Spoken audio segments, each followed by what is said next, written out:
Au lieu de suivre le reste de l'actualité, le monsieur nous a regardés. « Je présume qu'il s'agit de vous. »« Oui, » ai-je dit sans fierté.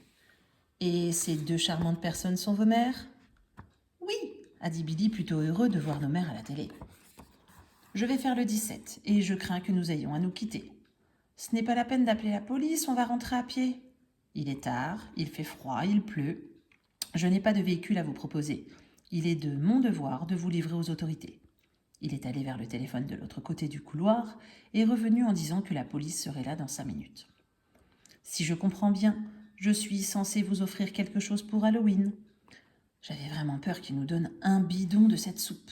« Ce n'est pas du tout la peine, monsieur, vous nous avez déjà invités à manger. » Il a ouvert la vitrine et a retiré 2 crapauds recouverts de papier aluminium décoré. Ce sont des crapauds en chocolat. « Monsieur, permettez-moi de me présenter. Je m'appelle Aurore Chouteau et mon ami s'appelle Billy Davis. Pouvez-vous nous dire votre nom ? Je suis le général Louis-Henri Charles Delpart. »« Monsieur le général, pourquoi collectionnez-vous des crapauds ? » ?»« Parce que ma petite demoiselle, et il m'a tendu l'un des 2 crapauds, si on l'embrasse, il se transforme en prince. » À ce moment-là, on a entendu la sonnette. La police est entrée avec nos mères en larmes et tout le monde s'est mis à parler en même temps. La police, qui reconnaissait le général comme quelqu'un au-dessus de tout soupçon, ne voulait pas l'embêter plus longtemps. Les mères avaient hâte de repartir pour gronder leurs enfants. « Je suis désolée, mesdames, » a dit le général, « mais il fallait fêter Halloween. » Ma mère était toute bouleversée. Le général Delpart a de nouveau ouvert la vitrine pour extraire 2 autres crapauds. Il a tendu un futur prince à chaque mère.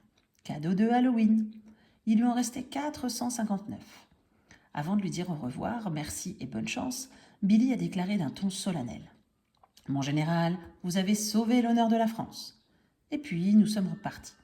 Mais j'avais oublié quelque chose. J'ai couru à la porte du général, j'ai sonné et je lui ai fait un bisou sur chaque joue en espérant qu'il deviendrait jeune et beau. Billy m'a suivi. À son tour, il lui a fait des bisous et l'a remercié pour les crapauds et la soupe. Puis j'ai chuchoté à l'oreille du général « Vous êtes déjà un prince. » Il nous a fait un grand sourire en disant « Revenez me voir, il y a toujours assez de soupe pour 3. »« Hé Billy, ai-je dit dans la voiture, tu crois que le chocolat date de 1940 ?» À ce moment-là, je me suis rendu compte qu'on avait les sacs chez le général. « Il pourra mettre les haricots secs dans sa soupe. » Billy a fait un scandale pour qu'on retourne les chercher. « Laisse tomber, ai-je dit. » Mais il s'était donné trop de mal pour abandonner ainsi notre butin. De retour dans le couloir du général, j'ai eu une idée. J'ai fouillé dans mon sac et je lui ai donné le crapaud de la veuve. Je lui ai aussi laissé son adresse. Je pensais que 2 personnes qui aiment les crapauds devaient s'aimer. Nous sommes repartis avec nos sacs que nos mères traînaient pour nous. Le soir, au lit, après la scène que m'ont faite mes parents, on ne peut pas sonner comme ça aux portes des gens qu'on ne connaît pas. Et moi, j'ai répondu que c'est ma mère qui m'avait forcé à partir avec Billy. J'ai réfléchi longtemps avant de m'endormir. Je pensais le contraire.